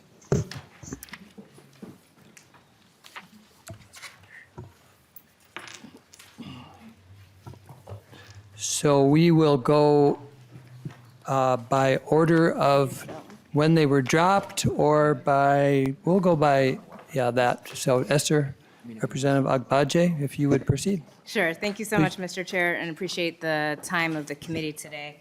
House File 4841 is one of the first bills that was introduced to address the issues with Hennepin County Medical Center. It's an option. As you'll hear, there's a couple of other options that have now been introduced as well. But this option from Hennepin County is to ensure that it has ongoing sustainable funding to keep the hospital open. So basically, what is essentially in this bill is Hennepin County is asking the state legislature for the authority to expand and increase its ballpark tax to provide a sustainable revenue source for the hospital to address its operational and capital needs. The hospital is currently facing approximately $150 million annual and operational and equipment maintenance, along with at least $80 million capital investments to ensure that its facilities remain functional for patient care. With the authority to raise the ballpark tax from 0.15% to a full 1%, the anticipated revenue raised is about $337 million. The county proposes to use these revenues in the following manner: $7 million in funding for the ballpark capital investment reserves, up to $24 million to support North Memorial's needs to ensure their operation as another level 1 trauma center in the metro area, and then use the remaining resources to support HCMC needs. This tax would be in effect until the latter of either 30 years after the last issued bonds or the final term of the agreement between the county and the ballpark authority. So that is essentially what's in House File 4841, which of course we've had many discussions, and there's also the Senate companion, which leaves the ballpark tax at a different rate and provides a different amount of funding for North Memorial and the Twins. Thank you, Representative Agbaje. Thank you for that summary. Representative Hewitt. I was hoping for an Nadeau first, but that's okay. So I'm going to deal with this straight out. We need a pause. As we heard as we heard from members on the other side of the aisle, they have a lot of questions, and we need a pause on this whole funding mechanism as far as the county goes. But we also have to send a strong message to the employees. So what mine is an uncompensated pool that gives us a pause, that basically takes it to I talked to the senator this morning, it could be general fund, but we do have a surplus right now that's projected. We also have a rainy day fund. And by God, it is storming out right now with this particular thing in mind. And so what this does is basically stabilize Hennepin County. It also gives money to EMS, surprise, surprise. But these are both safety net areas that we really need to look at, because we need to dig into this to see how this is funded. I think that I would definitely vote for a ballpark tax, but I would like not to, because right now the economy doesn't really dictate a new tax. Representative Nadeau has one that's going to come out of here that's going to go, that takes it out of the general fund. General fund, anytime we like to discuss it, either way, it's local government aid that gets pulled, and so we're talking public safety. Let's give ourselves another time to do this. Let's send a strong message to the employees. The state now is going to be an investor in Hennepin Healthcare, or Hennepin County Medical Center. I want to make that clear, that this is about the hospital, and we need to deal with it now. We have a trauma wound, and we need to put a big, big trauma dressing on it. Thank you, Representative Huot. Representative Nadeau. Thank you, Mr. Chair. This is what's so great about being in the legislature, is that we get to, have these ideas, and, I mean, everybody, I think, up here for sure, and I think everybody in this room wants to provide a solution. And so everybody's kind of working through what they think is going to work. And so what I did was I took a look at how can we provide a longish term bridge to allow HCMC to kind of rebuild itself and kind of right that ship. And as we've heard some of the testimony, we've heard, a lot of us have done research, there's a lot of outliers with HCMC. And so what this bill does is it tackles governance first. It basically says that by a certain time, the governance of the Hennepin County Hospital Board needs to be a professional board. The two members that serve on it from Hennepin County are ex officio.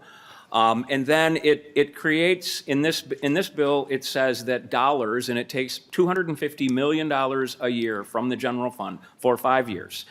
Direct appropriations to the hospital and to North. In the first year, it's $225 million to HCMC, $25 million to North. For North, that phase is out after 3 years, and then as time goes on with HCMC, that amount decreases, and it's tied to cost efficiencies that the hospital board has to budget for and try to achieve. All right, so as those dollars go down, the increment goes into then a Medicaid-only uncompensated care pool. And for you guys, the people on health, I mean, it's very much like DISH.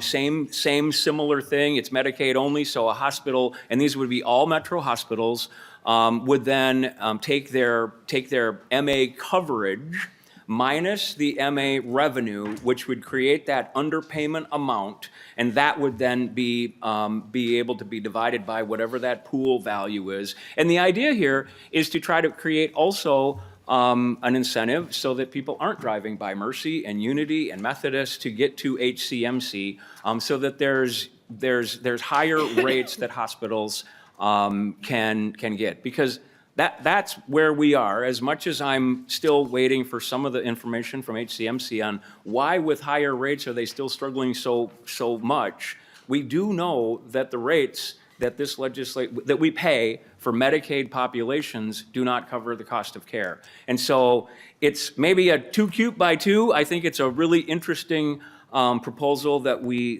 worked on.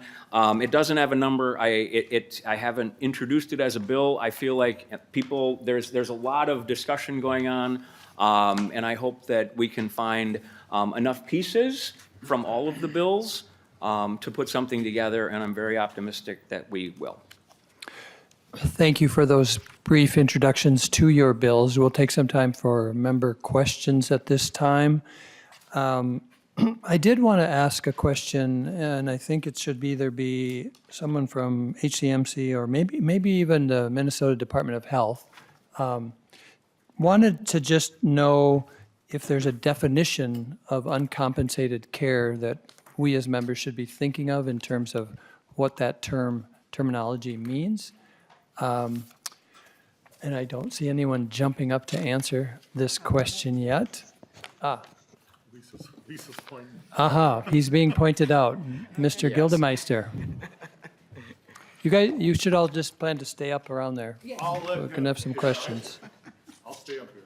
I guess those two are back down. So Go ahead. we'll invite Mr. Gildemeister to the table, and I'm just asking the question, is there a clear definition of uncompensated care? We use that term all the time. And so does it mean the hospital is paid nothing or less than a Medicaid rate? Is it the delta between Medicaid and the actual cost of the services, which I hear as well, or the gap between Medicaid and commercial payer, or is it all of those? Mr. Chair, Stefan Gildemeister, I direct the Health Economics Thank you. Program at the Department of Health. To your question about the definition of uncompensated care, it's really, it comprises two components, charity care and bad debt. And bad debt is, represents healthcare cost, which the facility expected payment on.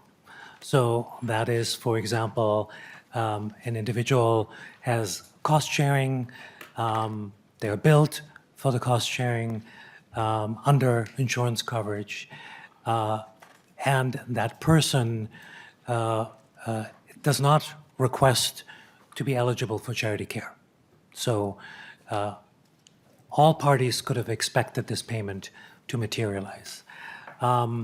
Sometimes a patient may not sort of proceed to request charity care, even though they might be eligible for it, but the hospital won't necessarily know that. So bad debt is spending that the hospital could have reasonably expected to receive.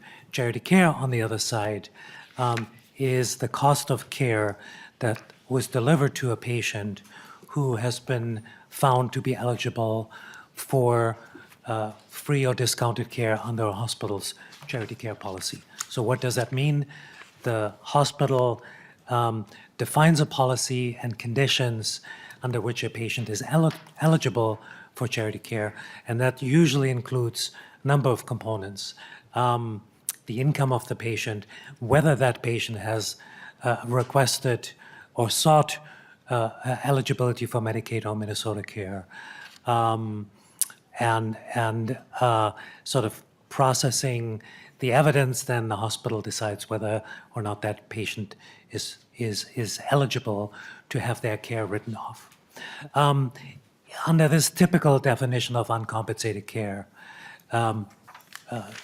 underpayments for Medicaid do not come really into the mix. Underpayments for Medicaid just reflect a contractual agreement between a hospital and Medicaid on payments, and these payments may fall short of the cost of care, but to what extent, how cost of care is being calculated, those are all questions that I think are better addressed by my friends at the Department of Human Services. Well, thank you very much for that answer and thorough answer. And since we have the Director of Health Economics at the table now, I have another question, and I don't see too many other members yet, so I'll go ahead again. This question is, I looked at the chart that Hennepin put up there about the uncompensated care costs jumping in 2020 to 2024, and they were a large jump. But then their graph shows in the next 12 years, it showed a far less, a lower increase over the period of 12 years. And that really struck me as maybe just really shooting low. And I just wanted to get your take on that. Mr. Chair, I can't speak to the assumptions that the team at HCMC made. But having looked, like many people, at the potential impact of HR 1 on coverage, both in the individual both in the private market, primarily the individual market, but also in the Medicaid space, I think it's clear that we should expect more individuals not having insurance coverage. And there are really a number of factors that come into play here. Number one, the higher cost of health insurance per se. But number two, the loss of subsidies that people in the individual market might face, and then challenges related to Medicaid administration and financing that may make it more difficult for individuals to either obtain their coverage of Medicaid or not be eligible anymore. So I think definitely in 26, but definitely in, most likely starting in 26, but definitely in 27, we should expect to see higher rates of uninsurance and resulting pressure on uncompensated care. It might very well be that patients who are losing insurance coverage or electing to not maintain coverage, that there's a lagged timeframe before they seek care or before they cannot delay healthcare. That is something that we typically see in the data, but that headwind, I think, is pretty clear that it's coming. Thank you. And then I have three more members now on the list. Any of them seeking to ask questions of Mr. Gildmeister? Chair Liebling? Thank you, Mr. Chair. Thank you, Mr. Gildemeister, for answering a few questions. So I want to kind of continue along with what the chair started out with. And so when we talk about charity care and the value of that care, isn't the value of that care kind of dependent on what the hospital would charge for it? So if a hospital has a rack rate that's really high, I suppose they would value that charity care incident at a higher level than, say, if it occurred at some other place. I mean, so if I'm right about that, doesn't it sort of inject another whole inconsistency? And it's very hard for us to compare apples to apples when we're talking about uncompensated care, even if we all use the same definition as the one you've given us, right? Director Gildemeister. Mr. Chair, Representative Liebling, that is why we're here, to help you make apples to apples comparisons. So what I mean by that is when we calculate data and publish data on uncompensated care, we look separately at charity care and bad debt, and we value them via a proxy of cost. So the notion of uncompensated care is what revenue should the hospital expect it to receive for the care that they provided. And that's not charges, that is revenue or discounts of charges. So what we do, and this is not really magic, I think the American Hospital Association does that as well in their analysis, is to calculate charity care. We adjust it to arrive at a proxy for cost. So as close as an apples to apples comparison you're looking for, that's what you should be getting for our data. It might be that it's a Cosmic Crisp versus a Honey Crisp.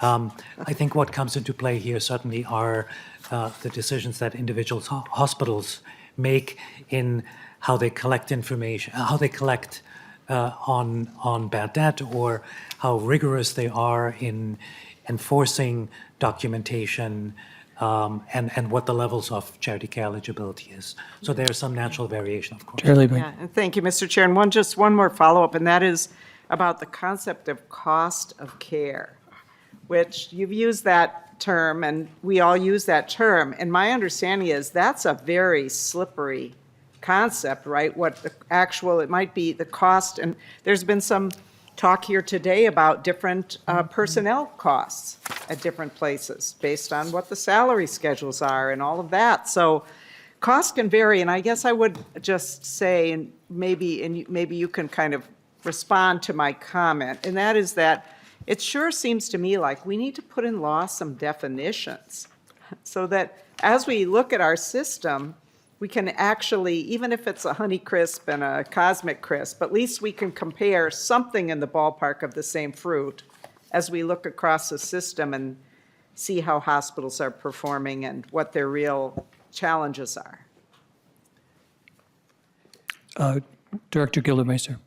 Mr. Chair, Representative Liebling, it's a unique characteristic of the hospital space that true cost accounting, like with most businesses, does not take place. And there are probably a lot of reasons for it that some of which are probably good reasons. There are a couple of things worth noting, though. There are both CMS, the federal government that sort of thinks about payment on the basis of cost through its Medicare program, and DHS look for ways to approximate costs and changes over time. So when you think about updating reimbursement rates, there is a standard against which this is measured. There is a cost metric in the Medicare cost report. So when the Medicare Payment Commission makes recommendations to CMS for payments, they build it against a proxy of cost absent the cost accounting. So that is doable, and that's manageable. But it is not it doesn't operate the same way as a hardware store might operate. And there are a few exceptions to that. I don't know if they exist in Minnesota. But I think placing definitions in statutes are helpful. It may be very challenging to arrive at a true definition of cost without really building the department's expenses out at the level at which you're looking, then trying to roll them up to a total true cost factor. And decisions, I think these organizations, and I'm sorry, Mr. Chair, that my response is so long, but these are billion-dollar organizations in most cases with huge investment assets and complex financing mechanisms. Multi-hospital systems operate more different, yet how much internal accounting happens and how much internal valuation of services to other facilities or vertical parts of a vertically integrated organization make this very, very complex. So I applaud you, but I want to acknowledge that that's a really huge task that you're thinking about. Representative Breyer.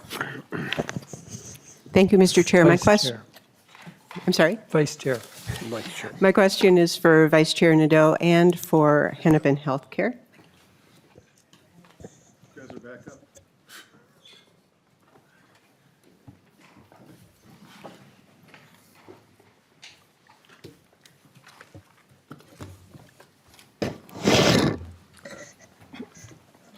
All right, we have Mr. Abdirahman back up and Representative Nadeau.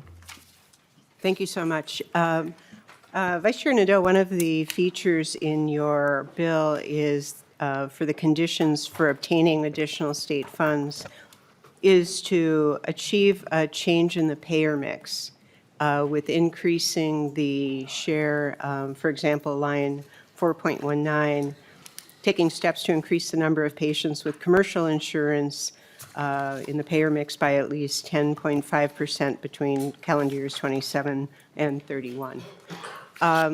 Could you talk about how that is to be achieved and, what your vision for that is? And then my follow-up question to Hennepin Healthcare is, does that seem aligned with how you do business, and does that make sense to you?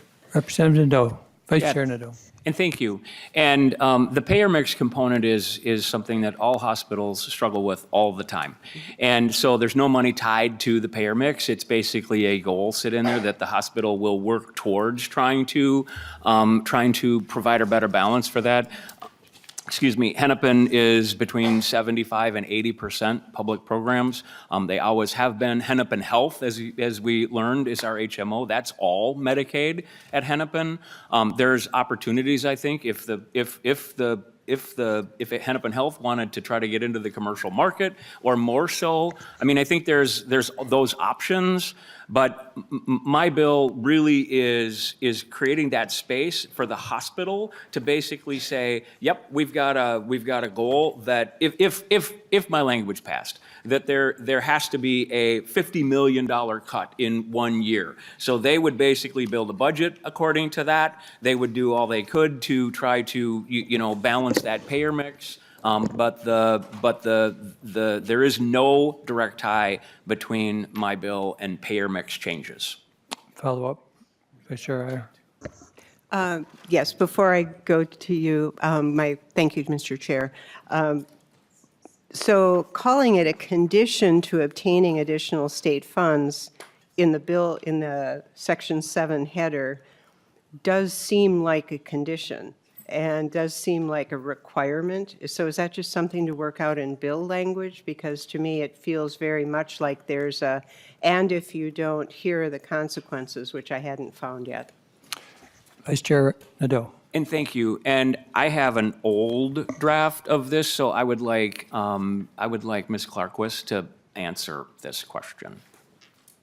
Ms. Clarkvist.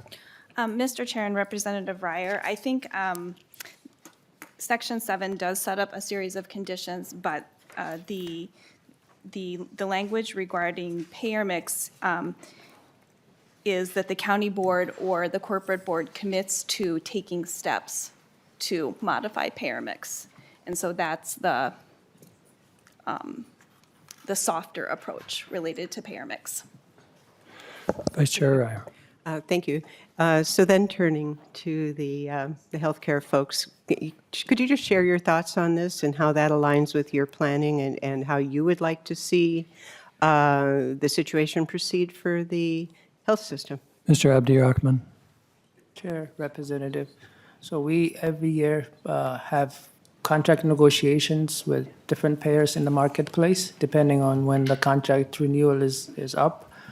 We do our best to analyze, compare ourselves to market, and negotiate in good faith with our partners and health plans. Obviously, we try to get the best rate we can based on the data available to us and the gap we feel like, that exists within the market for Hennepin Healthcare. Now, it's not always that we get the increase rate that we're looking for, but we do get increase rate from the payers. I think it's very hard when you're 80% government reimbursement and don't have the leverage in terms of size to be able to get higher reimbursement from commercial payers than some of our competitors. But we do our best to partner, negotiate with our partners, the health plans, to get increases every year that we're looking for. It might not be what we're looking for, but at least it gets us increases that we need. Follow up. One Vice last Chair one. Iyer. Okay. Thank you so much, Mr. Chair. So to me, the question about payer mix sounds like you would have a strategy to go out and say, we're going to shift our mix from such a high level of government programs to having a higher percent of commercially insured people, which suggests to me, with my background, a marketing plan to say, hey, Hennepin Healthcare isn't just for people on public programs. I mean, how would you bring in more people? Would be a strategy, or is that part of your vision? Yeah. Mr. Abdi-Rahman. Or Dr. Scott. Yeah, I can offer some thoughts. Health systems think a lot about this, and payer mix is oftentimes a product of where the services are provided, that the health systems is located, the populations that attend that health system. And so, we are typically as a health system are choosing our services based on need as a safety net organization of the populations that we serve. And so, while certainly there are efforts and on a day-to-day basis, we have financial counseling available for patients to help assist them in navigating the complex system in which they operate to be enrolled in programs that they may be eligible for. We have not seen, we could reference the charts, but not seen a substantive change in our payer mix aside from what's already mentioned over the past several years. Thank you. Representative Elkins. Oh. Thank you, Mr. Chair. So To that question, I'll just start there, but when Hennepin County built the specialty center across the street from the main hospital, I think that was one of the reasons for doing that. It was the hope that the specialty center would attract a class of customers that would be more likely to be on commercial insurance paying higher rates. And I think the experience is that you've had relatively little success with that strategy. Dr. Scott?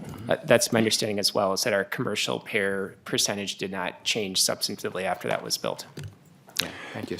So continuing on. Yeah, members, we have 2 more questioners after Representative Elkins, and then we'll wrap up. But we have time. We'll be here for till 3 o'clock. So proceed. Thank you. So, crud, now I lost my train of thought. I'm sorry. The next point I wanted to make is that it's extremely unusual for any hospital system to conduct cost accounting at the level necessary to determine what it costs to perform a specific procedure. Hospital prices bear absolutely no relationship to cost, and maybe Mr. Abdirahim, can you talk about, does Hennepin Healthcare do any kind of cost accounting to really understand its costs at the level of a procedure right now? Mr. Abdirahman. Chair, Representative, we do look at procedure codes based on reimbursement rates that exist in the marketplace and adjust based on the level of relative value unit that's associated with that code. Usually CMS provides guidance in terms of what level of reimbursement for a specific procedure exists. And based on that, we use that and set the rate for our health system. We use general data, both CMS data as well as local data, to set rates for our services, and it's in line with the marketplace. Follow up, Rep. Elkins. Thank you, Mr. Chair. Yeah, that kind of makes my point. The rates are taken, Medicare rates are frequently used as a reference point, but really hardly any hospitals anywhere in the country actually do a cost analysis to determine whether a procedure at the Medicare rates or some percentage of Medicare rates is actually profitable. And then, like before, just a comment about the discussion we had with Mr. Gildemeister at the table. So I'm looking at a spreadsheet that he gave me, and maybe a quick question for Ms. Clarquist. So in the bill that you're developing for me, we asked if there was a definition in law for charity care and specifically, and it was told yes. And then did you find it actually? Yeah, thank you. Ms. Clarquist. Mr. Chair and Representative Elkins, yes, I referred to the definition that's in rules, in Health Department rules. Okay, great, thank you. So just a couple of statistics and then I'm done. In 2024, the last year for which MDH has data, there was a combined total for both charity care plus uncompensated plus bad debt of $444 million for all of the hospitals in the state. And that was broken down into $241 million in charity care and $202 million in bad debt. Within the charity care category, Hennepin's share of charity care was $88 million out of the state total of $241. So they're really bearing a completely disproportionate share of the charity care.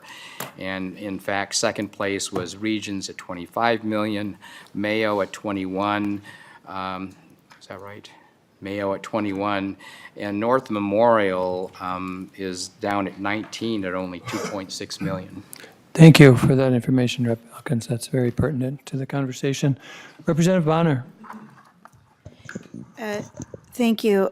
So I'm kind of just laying out some of this rolling in my mind as we weigh what our options are going forward and how these options will be impacted going forward. And I know that in terms of, we passed a bill that would remove health insurance coverage for folks who may be undocumented.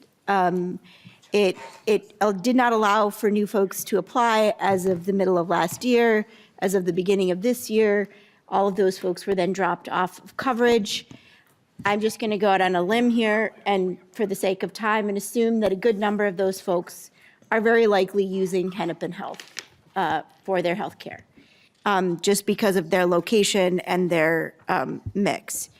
But further than that, and we know that we also saw that in 2027 in the Trump federal budget that we failed to extend Enhanced Affordable Care Act premium tax credits, introduce stricter eligibility requirements on top of 2025 laws which add additional work requirements, 6-month eligibility checks, et cetera. My point here is this. The end result of that is very likely that more people will be without insurance. And as those folks are no longer insured, we've taken insurance away from a group of people here in the state of Minnesota.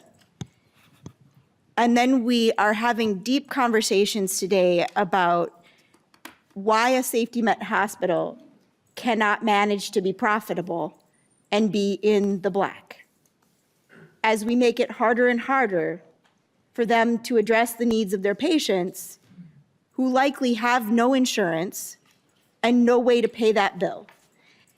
And why this is important, and I'm just going to skip the questions because it's not worth that with the time we have, but I just want to be very crystal clear that these are policy choices that we make. At a federal level, at a state level, these are choices that we make. And I also want to be really crystal clear that when we have fragile systems, North Memorial and Robbinsdale is fragile right now. Yes, North Memorial in Maple Grove offsets some of those losses, but they're fragile. We have 7 or 8 hospitals in the state right now that are teetering. And then we have Hennepin County Medical Center, the beating heart of the system, who is on the edge of collapse. And if they collapse, make no mistake, those spokes are very likely to collapse too. So we're not just talking about Hennepin County Medical Center today. We are talking about the dominoes falling for an entire system. We are talking about taking away health care and making it more difficult for people to have health care coverage, which makes it harder for those systems to actually survive. And let's also be 100% crystal clear that when we do that, we are actively going after the ability of healthcare systems to address the needs of each and every Minnesotan. That includes the people with insurance. If those health systems fail, it doesn't matter if you have insurance or you are undocumented or you don't fit some eligibility box. If those systems are gone, they are gone for all of us. And so I just want to be very clear to folks listening that, like, this is not just about, oh, we have too much charity care at HCMC. This is not just about we have undocumented folks at HCMC, people that are poor, which last time I checked wasn't a crime. But this is really a much larger issue about the issues that we make in rooms like this, that they make at the federal level, and how that impacts the daily lives of the people that we serve. And I want to say that this is a fragile system, and the options that we're laying out here, none of them are great.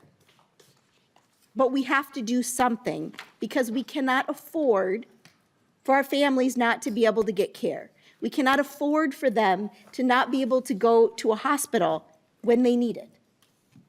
And so I just want to say to the general public, as we weigh these options, this is something we all have to take responsibility for. Not just Hennepin County Medical Center. It's a symptom of a much larger problem that needs to be addressed. And with that, I will cede my time. Thank you, Representative Bonner. Last question, Representative Zeleznikar. Thank you. Thank you, Mr. Chair, and thank you. My question is to HCMC, if they could answer this. I'm curious, I understand that, you know, in 24-hour operations, the majority of your expenses are falling in wages and benefits as it would, and that is likely similar to the area hospitals.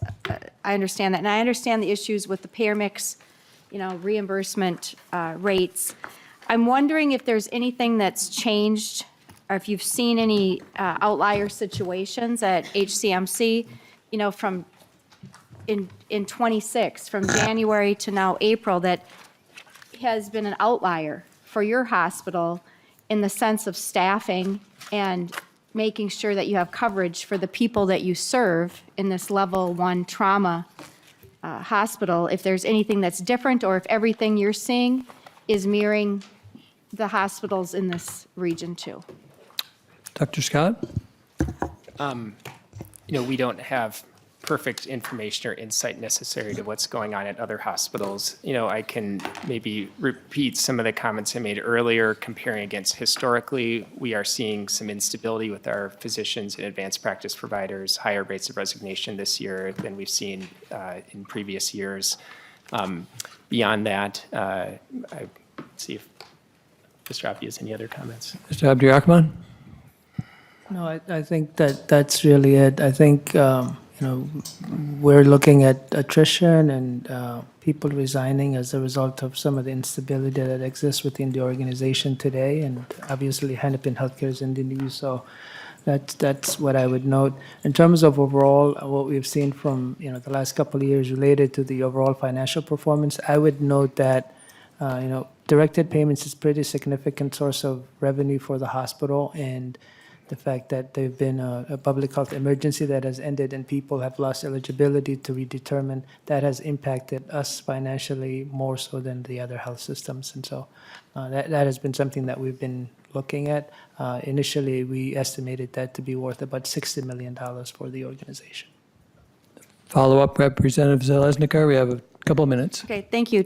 Thank you, Chair, and thank you for that response. My second question is the hospital currently using just 100% in-house staffing? Are you in a situation right now where you're using supplemental agency staff to come in to fill shifts for your level 1 trauma?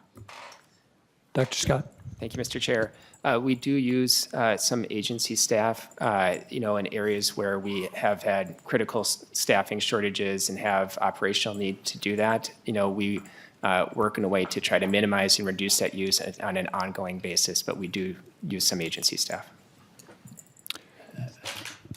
I would just note that COVID really created a pretty significant impact in terms of overall agency. That number has come down quite a bit, and so we've been able to manage that, I think, a manageable number for us as an organization. Thank you. Representative Zeleznikar?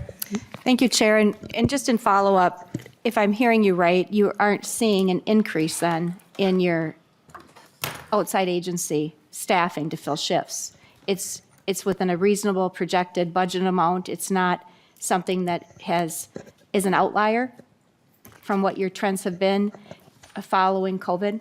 Yeah, generally it's, sorry, Mr. Chair. Dr. Scott? Yes, Mr. Chair, Representative, yes, it has come down. We've made progress this year as far as it goes. So yes, I think that's an accurate representation. All right, on behalf of the members, I'd like to thank HCMC for being here, Minnesota Department of Health, and the Commerce Department. Very helpful to get this information out. And thank you, members, for the long meeting, and we are adjourned.